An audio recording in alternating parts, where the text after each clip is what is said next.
This girl and her boyfriend murdered both of her parents in the most brutal way. They met and fell in love at university before committing one of the most horrific crimes you're likely to ever hear. They seem to be normal, really intelligent people who you wouldn't expect would be capable of doing what they did. Both of them came from wealthy, super powerful families though, so maybe they thought they could just get away with anything. What happened to the parents massively shook the community, especially the poor law enforcement that had to turn up to the Haysom household and find the bodies. In the documentary, we see some really graphic pictures from the scene of the crime. It's like something from a horror film. Genuinely, I felt sick watching it. It was also rumored that the couple practiced some kind of ritual during the murder to try and hypnotize the parents. Freaky. It's not a spoiler to say that it's obvious from the start that the couple definitely did the murders, but what is so weird is that their stories keep changing throughout the whole thing. This new Netflix documentary tells the story of Elizabeth Haysom and Jens Suring. You're gonna have to watch it for yourself, but this is one of the best true crime stories I've ever heard. Okay, so basically it's about this couple who were in school at the time. So they're also very young. Another case about very young people, about 19. And it's a girl and a guy. And they're obsessed with each other, like madly in love, writing letters to each other. Because this case happened in 1984. And the name was Jens Suring. He was a German citizen who was going to school in the US. And the girl, her name, all I know is that she's from the Haysom family.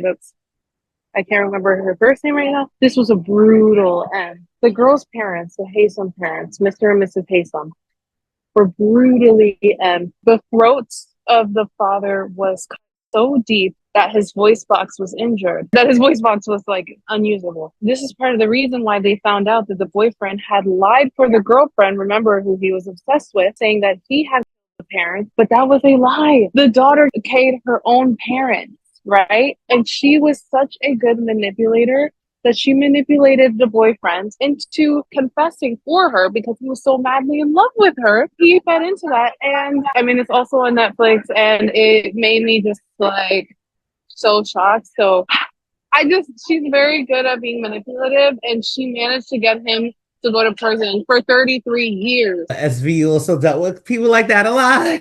If you ask me, ain't no amount of in the world that could make me go to prison for 33 years, but that's just me. I thought that they were both in on the thing. It seemed like he was a victim of it too. And these were her parents or his? Her parents, I believe. Not only does she need jail, but she needs a padded room with shades, a juicy juice. They don't even that one girl on Criminal Minds that liked to read and like she was super dangerous. Like she had to afford it.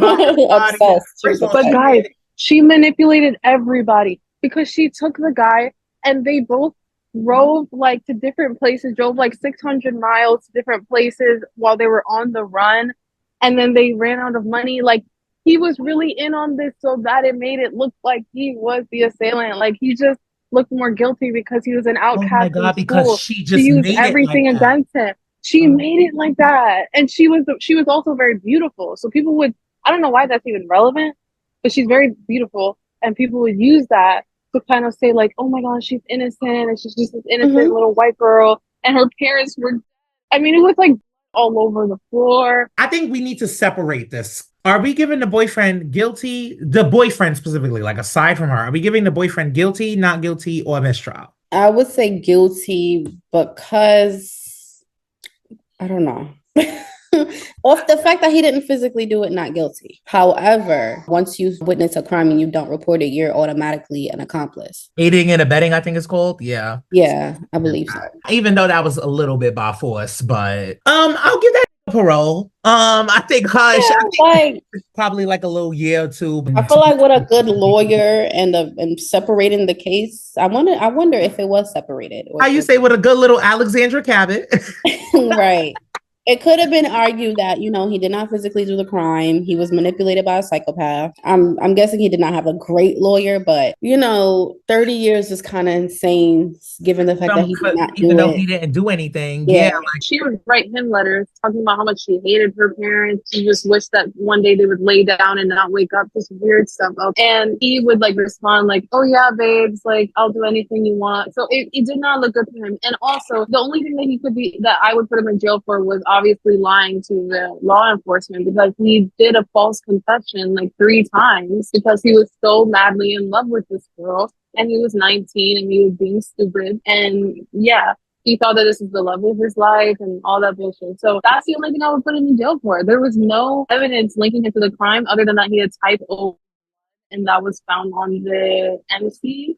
But like she was just very genius because I know his background. that was Like, her how own was he parent. so? But y'all said that he was foreign, right? Like he wasn't even from the US. He was He German. was German. I could kind of see then why it was kind of easy to manipulate him, because if you bring a foreign person who's not used to the country, who's not used to anything, this is like the first people, this is the first American person he's interacting with. He probably doesn't speak all the way English, if not confidently. You know what I mean? Like, I don't know. Like, I'm trying to look at But it. then again, the fact that she wrote him letters and he was agreeing with the fact that she wanted to unalive her parents is like, I want to know his background. Why is he a people pleaser? Like, what is going on? Yeah, That People pleaser is crazy. people pleaser to the fucking extreme. The 100th power, because nobody could manipulate me to like, no. What? Some people are very weak-minded and Me especially being when they're in me, love. yeah, me being me and knowing how the legal system, absolutely not. I'm not doing prison time for nobody. Nobody.